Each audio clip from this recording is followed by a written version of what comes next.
L'Égypte, pays d'Afrique du Nord, séduit, illustré par les emblématiques pyramides de Gizeh et le majestueux Nil. La culture égyptienne, riche en traditions, s'exprime à travers des musées et une scène artistique dynamique. Malgré les défis, l'Égypte demeure le pays le plus mystérieux encore aujourd'hui. Temple de Karnak, situé à Luxor, est l'un des plus grands complexes de temples du monde antique. Il a été dédié au dieu Amon-Ré, le dieu suprême de l'ancienne religion égyptienne, ainsi qu'à sa parèdre, la déesse Mout, qui est la déesse du ciel. Le temple a été construit et agrandi sur plusieurs siècles par de nombreux pharaons, notamment Aménophis III, Ramsès II et Toutankhamon. Les inscriptions célèbrent les exploits militaires des pharaons, leurs offrandes aux dieux et les rituels religieux. On y trouve des représentations des pharaons faisant des offrandes à Amon-Ré et recevant la bénédiction divine. Le temple de Karnak comprend de nombreuses chapelles dédiées à des divinités spécifiques. Les inscriptions dans ces chapelles décrivent les offrandes, les prières et les rituels associés à chaque divinité. Certaines inscriptions en bas-relief représentent des scènes de la vie quotidienne, y compris des activités rituelles, des processions religieuses et des fêtes. Certains pharaons ont ajouté des descriptions commémoratives pour documenter leur contribution au temple et pour établir leur légitimité à tout leur pays. Aussi, Karnak abrite plusieurs obélisques, dont certains portent des inscriptions détaillées sur les accomplissements du pharaon qui les a érigés. Dans cette partie où le lac sacré du temple de Karnak se situe, qui a été créé par Thoutmôsis III, qui mesure 120 mètres de profondeur, est utilisé pour des rituels pour Amon. Maintenant, nous allons parler de la création du papyrus.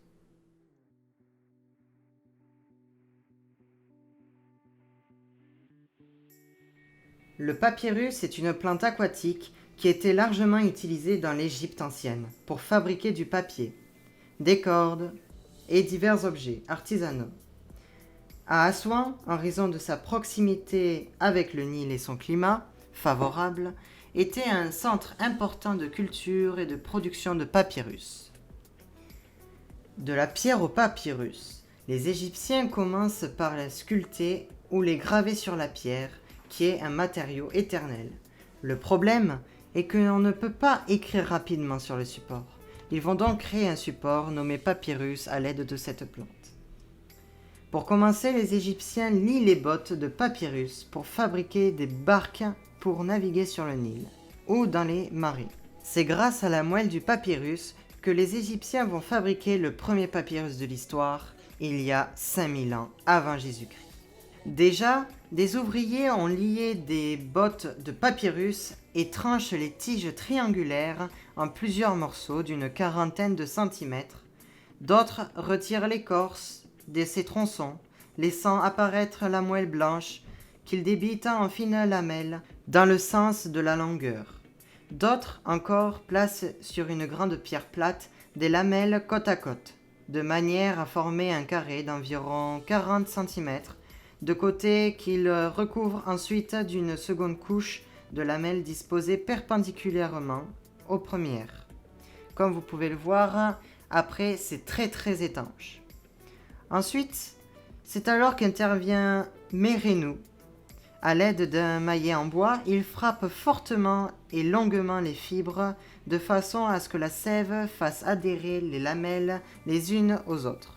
La feuille ainsi obtenue est mise à sécher. Maintenant, vous allez voir que quand on dessine avec un stylo bic, mais pas effaçable, sur le papyrus, vous pouvez voir qu'il peut s'effacer. Vous pouvez voir le monsieur écrire avec un feutre indélébile. Voilà, il vous montre, bon là on le voit pas très bien, mais après il va prendre la moelle du papyrus et prendre un peu d'eau et l'effacer afin que l'on ne puisse plus voir la trace. Le temple de Luxor est un magnifique temple situé sur la rive est du Nil. C'est l'un des sites les plus emblématiques de l'Égypte ancienne et un joyau architectural de l'époque des pharaons. Le temple de Luxor possède une salle hypostyle impressionnante, soutenue par des colonnes massives. Ces inscriptions ici décrivent souvent l'exploit militaire et les offrandes rituelles au dieu principal du temple, Amon-Ré. À l'extérieur du temple, on trouve des obélisques. Les inscriptions sur ces obélisques célèbrent la réalisation du pharaon, et certains obélisques sont érigés en l'honneur de la déesse Mout. Comme vous pouvez le voir maintenant, vous allez apercevoir qu'il y a une sorte de chapelle dans une des parties du temple de Luxor. Au fil des siècles, l'Égypte a subi des changements religieux et culturels, notamment avec l'arrivée du christianisme. Certains temples égyptiens ont été réutilisés ou modifiés pour servir de lieu de culte chrétien à une époque ultérieure.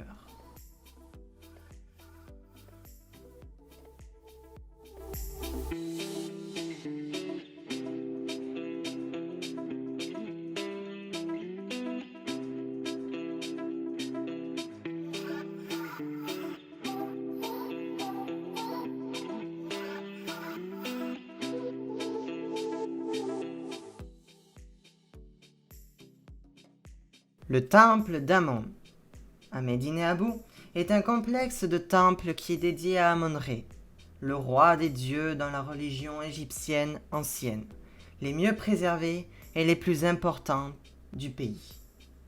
La construction du temple a commencé pendant le règne du pharaon Hatshepsut, 1479-1458 avant Jésus-Christ, et a été ultérieurement agrandie par différents pharaons, dont Thoutmôsis III, Aménophis III, Ramsès II et Ramsès III.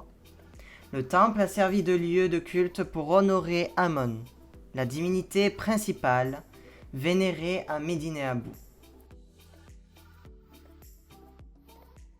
Amon était une divinité majeure dans la religion égyptienne, associée au soleil et à la création. Le temple d'Amon, à Médine-Abou, était un centre important pour les cérémonies religieuses et les rituels liés au culte d'Amon. Des animaux sacrés tels que le sphinx et le serpent, ainsi que les autres symboles religieux comme l'ankh, symbole de la vie, sont souvent présentés dans les décorations. Certains dessins présentent des scènes de la vie quotidienne, comme l'agriculture, la pêche et d'autres activités économiques et sportives. Le complexe du temple est vaste et comprend plusieurs structures, notamment une cour à colonnades, des salles hypostyles, des sanctuaires et des chapelles dédiées à différentes divinités. Les murs du temple sont ornés de bas-reliefs et de hiéroglyphes qui décrivent les exploits militaires de Ramsès III et ses offrandes aux dieux. Après la mort de Ramsès III, le culte du temple a continué pendant un certain temps, mais au fil des siècles, il a été abandonné et a subi des dégradations naturelles. Certains blocs de pierre du temple ont été réutilisés et d'autres structures au fil du siècle. Et vous pouvez constater dans les vidéos précédentes qu'il y a eu des rénovations. C'était pour reconstituer quelques parties du temple. Les Égyptiens sculptaient les hiéroglyphes profondément dans la pierre pour assurer la durabilité et la longévité de leurs inscriptions. En plus de la durabilité, La profondeur des gravures permettait également une meilleure visibilité et lisibilité de ce qui est particulièrement important pour les monuments publics ou les écrits sur les structures monumentaux. On suppose même qu'avant, ils faisaient couler de l'or, mais l'or a été enlevé à cause des pillages.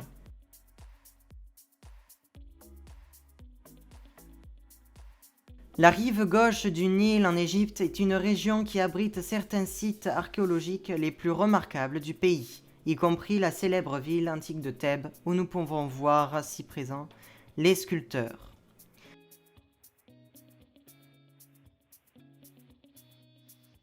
La vallée des rois est l'un des sites archéologiques les plus emblématiques d'Égypte. Elle est connue pour abriter les tombeaux de pharaons. Elle offre aussi aux visiteurs l'occasion de plonger dans l'histoire ancienne et d'admirer les réalisations architecturales et artistiques de cette civilisation.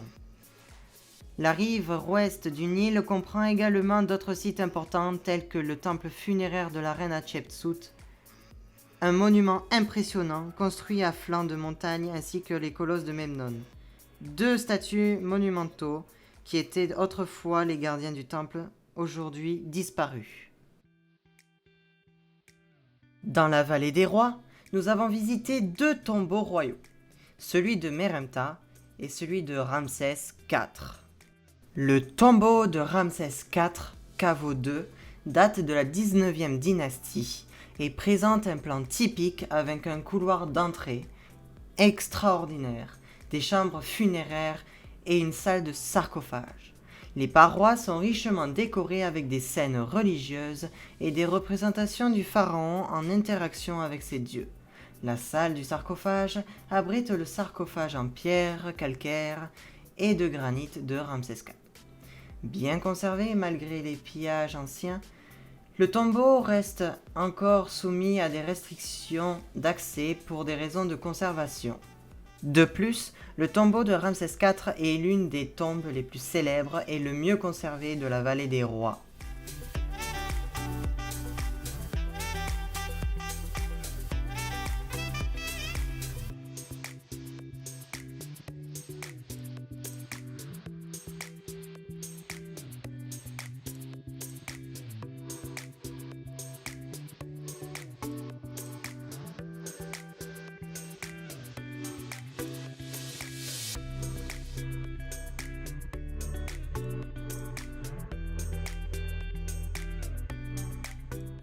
Le tombeau de Meremta, caveau 8, est construit pendant la 19e dynastie. Le tombeau suit le plan traditionnel des tombeaux royaux. Les parois sont décorées de passages du livre des morts. La salle du sarcophage abrite le sarcophage en quartzite rouge de Meremta. Bien que partiellement pillé, le tombeau est généralement bien préservé.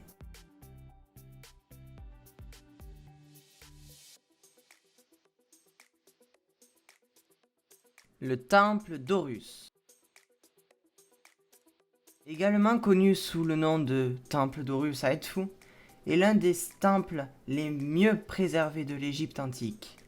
Il est dédié à la divinité égyptienne Horus, le dieu faucon, associé à la royauté et à la protection. Aujourd'hui, son excellente conservation en fait l'un des merveilleux temples de l'architecture des temples égyptiens et une expérience immersive dans l'Égypte ancienne. Horus étant une ancienne divinité égyptienne qui a été vénérée comme dieu du ciel, de la guerre et de la protection, dans la mythologie égyptienne, Horus est souvent représenté comme dieu faucon ou un homme avec une tête de faucon.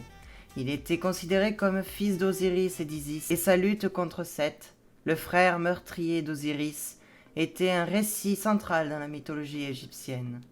Horus était également associé à la royauté, et les pharaons étaient souvent considérés comme les incarnations d'Horus sur Terre. À l'intérieur de la chapelle, on peut trouver un autel utilisé pour les offrandes. Comme c'est courant dans les temples égyptiens, la chapelle est richement décorée par les reliefs sculptés et de peintures murales qui se sont effacés peu à peu dans le temps. Vous pouvez voir également qu'il y a un escalier où les prêtres, qui sont inscrits au mur comme vous le voyez, montrent la direction et le sens pour aller prier dans la chapelle. Les décorations aussi décrivent souvent des scènes de la vie d'Horus, des épisodes mythologiques, des rituels religieux et des hiéroglyphes glorifiant le dieu. En Égypte, 80% de la population est pauvre. De ce fait, car il y a eu un très gros coup d'État en 2012. Le pays doit faire face à des problèmes socio-économiques majeurs, l'économie étant un des facteurs clés de l'insurrection. Même si l'Égypte n'est pas aussi riche en ressources pétrolières que d'autres pays arabes, son économie reste une économie rentière. Ministre de la Défense, Abdel Fattah al-Sisi, en 2012, renverse ce dernier lors d'un coup d'État et deviendra président en 2018.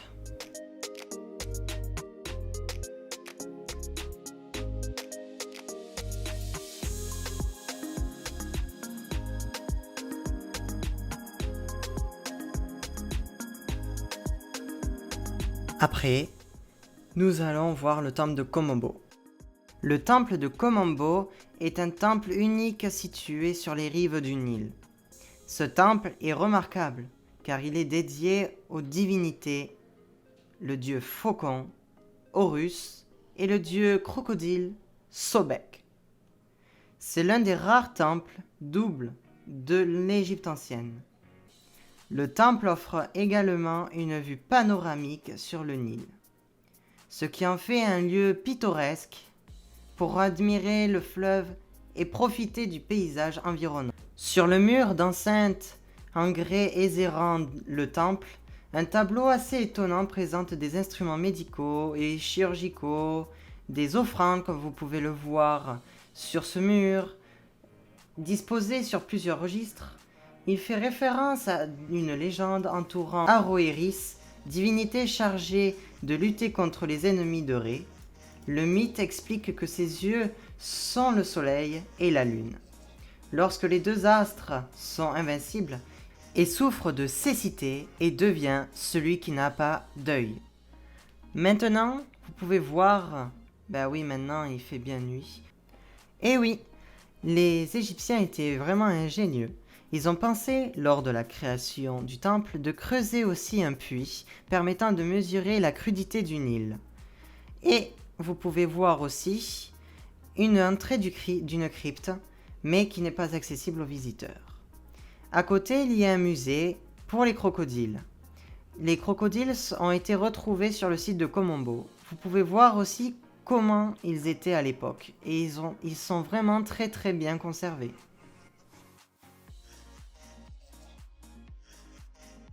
Vous pouvez voir aussi qu'ils momifient même les petits crocodiles, même voir les bébés crocodiles. Et c'est parti pour aller voir l'Institut des huiles essentielles.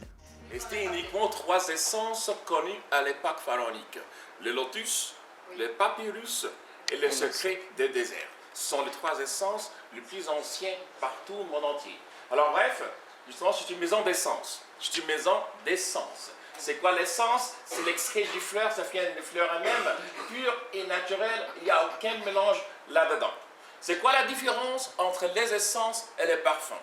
Peu importe quelle bouteille de parfum vous l'achetez chez vous, vous allez remarquer au-dessous de la bouteille, c'est marqué le 8 VOL ou bien le 9 VOL. Ça signifie quoi? C'est la volume d'alcool que trouve dans la bouteille du parfum. Alors, peu importe quelle bouteille du parfum, ça contient une seule volume d'essence pure et naturelle contre 8 ou bien 9 volumes d'alcool avec eau distillée, avec plus ou bien les fixateurs. Tout à fait. Mais toujours, les essences sont pures, toujours, il n'y a aucun mélange là-dedans. Comment et où on fabrique les essences actuellement en Égypte? On fabrique les essences à l'oasis qui s'appelle l'oasis de Fayoum, qui se trouve à 130 km à l'est du Caire. Là-bas, ça existe dans le jardin. On cultive à peu près plus de 130 qualités de fleurs. On accueille les fleurs de fois par an. Après le cueilleur des fleurs, on les ramasse, on les chauffe et on les sèche. Et à partir d'une machine très très ancienne qui est faite en bois, de blocs de granit, donc toujours les fleurs au milieu, on commence à les presser tellement très très bien. Et les gouttes, ça commence à descendre goutte par goutte. Goutte par goutte. Après ça, on renferme dans des jarres en alabâtre bien fermante. Après ça, on les met sous-sol pour une période de 6 à 12 mois. Et ça, c'est pour compléter la fermentation et la constance des essences. L'Égypte utilise que 10% seulement au marché local et le reste sont exportés ailleurs. Et surtout 45% sont exportés au sud de France à Grasse. Chez Fragonard, si vous avez entendu de Fragonard. Tout à fait. Bon, via l'échange commercial entre deux pays, entre Grasse et l'Égypte, on exporte des essences pour telle maison là-bas comme chez Guerlain, Yves Saint Laurent, le Dior, Armani, Givenchy, Bulgarie. On apporte aussi des autres essences qui ne trouvent pas ici en Égypte, comme par exemple la lavande.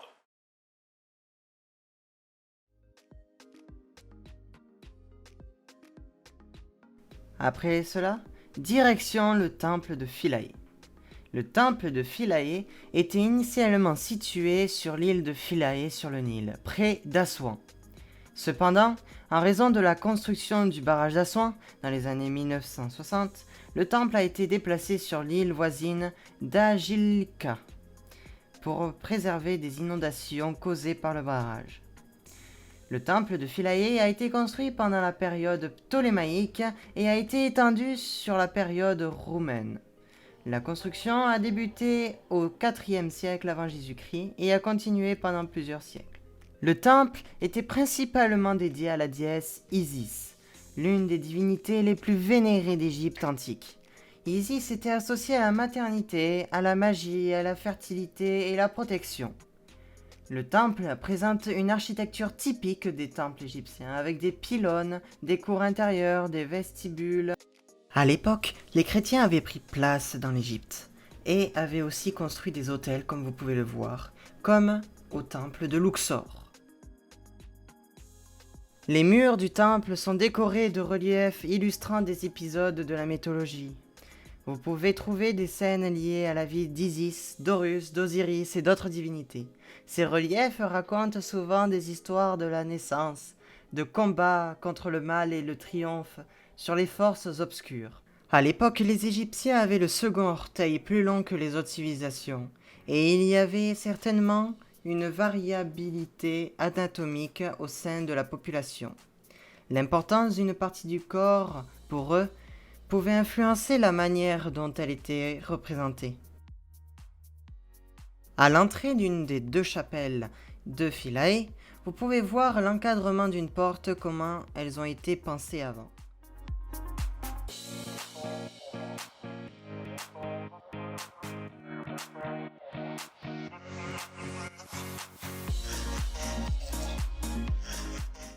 À Assouan, il existe une série de tombes situées sur la rive occidentale du Nil, appelées les tombeaux des nobles. Ces tombeaux remontent à différentes époques, de l'Ancien Empire à l'époque romaine. Certains de ces tombeaux sont associés à des prêtres, des gouverneurs ou d'autres personnalités importantes. 4 heures du matin, nous partons à Abou Simbel pour visiter le magnifique site. Abou Simbel est un site archéologique remarquable, près de la frontière avec le Soudan. Il abrite 2 temples monumentaux creusés dans la roche dédiés au pharaon Ramsès II et à son épouse Néfertari. Ces temples sont considérés comme l'un des plus grands accomplissements de l'architecture égyptienne ancienne. De plus, il se situe près du lac Nasser, où le temple a dû être reconstruit parce qu'il y allait avoir une inondation à cause du barrage d'Assouan. À l'entrée du grand temple, on trouve 4 statues colossales de Ramsès II, assis sur un trône mesurant environ 20 mètres de haut. Ces statues représentent la puissance et l'autorité du pharaon. La façade du temple est ornée de bas-reliefs et de structures détaillées qui commémorent les victoires militaires de Ramsès II, en particulier la bataille de Kadesh. L'orientation des temples a été soigneusement planifiée de manière à permettre un phénomène unique 2 fois par an, le 22 février qui est l'anniversaire de Ramsès II et le 22 octobre, l'anniversaire de son couronnement. À ces dates, les rayons du soleil pénètrent dans le temple principal et éclairent les statues à l'intérieur, à l'exception de la statue du dieu Ptah, qui reste dans l'obscurité. Les murs du grand temple décrivent en détail les exploits militaires de Ramsès II, la bataille de Kadesh plus particulièrement, une confrontation majeure entre l'Égypte et les Hittites. Les inscriptions incluent des hommages aux dieux égyptiens avec des représentations des pharaons faisant des offrandes et des rituels religieux. Maintenant, faisons un petit tour au temple de Néfertari, qui est une des grandes femmes de Ramsès II. À l'entrée du petit temple, on trouve 2 statues de Ramsès II, flanquant l'entrée, chacune mesurant environ 10 mètres de haut. À l'entrée du petit temple, on trouve 2 statues colossales de Ramsès II, flanquant l'entrée. La façade du petit temple est richement décorée avec des bas-reliefs et des sculptures représentant Ramsès II, et Néfertari faisant des offrandes aux dieux. Ces décorations extérieures mettent en valeur la relation divine des souverains avec les divinités égyptiennes. L'intérieur du petit temple est décoré de fresques magnifiques illustrant la vie quotidienne, les cérémonies religieuses et les exploits du couple royal. Néfertari est souvent représenté dans des scènes rituelles et en adoration devant les divinités. À la fin de la visite, nous étions menés à aller dans une salle où il y a eu une maquette montrant les différents temples d'Abou Simbel. Et en hauteur, vous pouvez voir différentes parties du temple.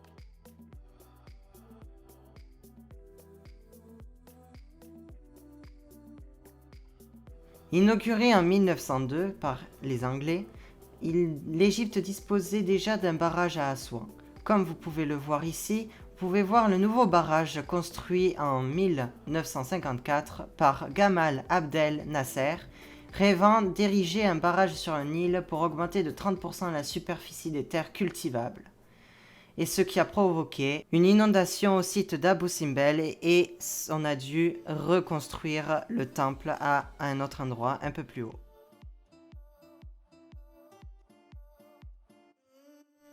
Ensuite, pour profiter de la mer Rouge et se détendre du voyage, nous sommes allés à Hurghada, où nous avons fait une journée entière sur un bateau, où on a fait du snorkeling avec les poissons, on a regardé les dauphins, on a regardé les coraux en étant sous l'eau, et c'était magnifique.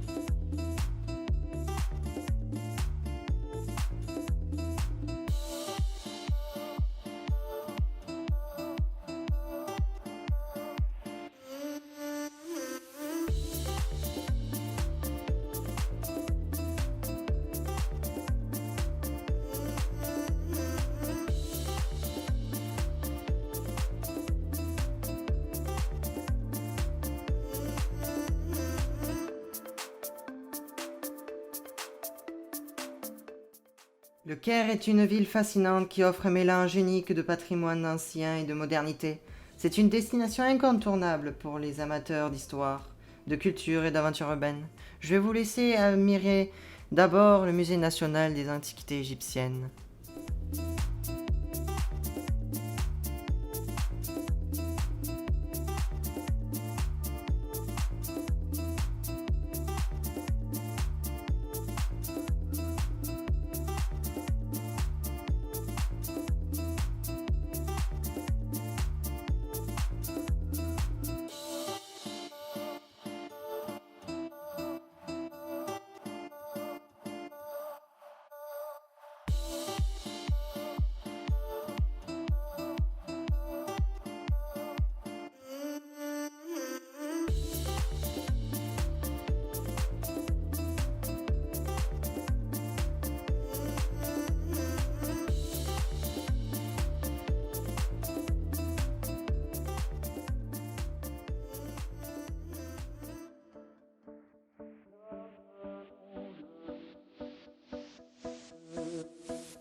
Saqqara est situé à environ 30 km au sud du Caire, surtout célèbre pour sa nécropole qui abrite la pyramide à degrés de Djéser. Construite au XXVIIe siècle avant notre ère, cette pyramide est considérée comme l'une des premières structures en pierre monumentale au monde. Elle a été conçue par l'architecte Imhotep et symbolise une étape importante dans l'évolution de l'architecture pyramidale égyptienne. En plus, le site de Saqqara comprend également de nombreux mastabas, tombeaux rectangulaires, des vestiges d'anciennes maisons et autres. Comme vous pouvez le voir sur ces vidéos, vous pouvez constater que c'est un tombeau. C'est le tombeau de Ounas, qui est situé dans l'une des pyramides de Saqqara, et non celle de Djéser.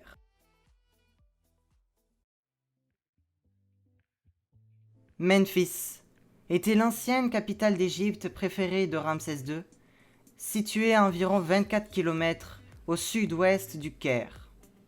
Memphis était le centre politique et culturel de l'Égypte antique pendant plusieurs dynasties. Fondée vers 3100 avant Jésus-Christ, elle a joué un rôle essentiel dans l'histoire égyptienne. On y trouve des vestiges de temples, de palais et d'autres structures importantes. Le site y abrite également la célèbre statue colossale de Ramsès II, autrefois située dans le temple de Ptah à Memphis. Je pense que vous voulez dire la pyramide de Khéops. La grande pyramide de Khéops est l'une des 7 merveilles du monde antique et est considérée comme l'un des plus grands accomplissements de l'architecture égyptienne antique. Elles ont été construites pendant l'ancien empire égyptien au cours de la 3e dynastie à la 6e dynastie par les pharaons Khéops, Khéphren et Mykérinos. La Khéops est la plus grande des 3 pyramides et considérée comme l'une des 7 merveilles au monde. Ensuite, nous avons Khéphren, qui est juste située à côté de la pyramide, un peu plus petite que celle de Khéops, et Mykérinos, qui est la plus petite des 3 grandes pyramides de Gizeh. Le Sphinx est étroitement lié aux pyramides de Gizeh, particulièrement à la grande pyramide de Khéops, jouant un rôle précis dans l'ancienne Égypte, mais demeure un mystère. Mais il est largement considéré comme un gardien protecteur. Les scientifiques estiment sa date de création à plus de 10 000 ans avant Jésus-Christ. Mais cela reste encore un mystère à résoudre. En conclusion, l'Égypte, avec son passé ancien et ses trésors culturels, offre une expérience unique entre une tradition et une modernité. Malgré les défis, l'Égypte demeure un joyau historique et culturel captivant l'attention des visiteurs du monde entier.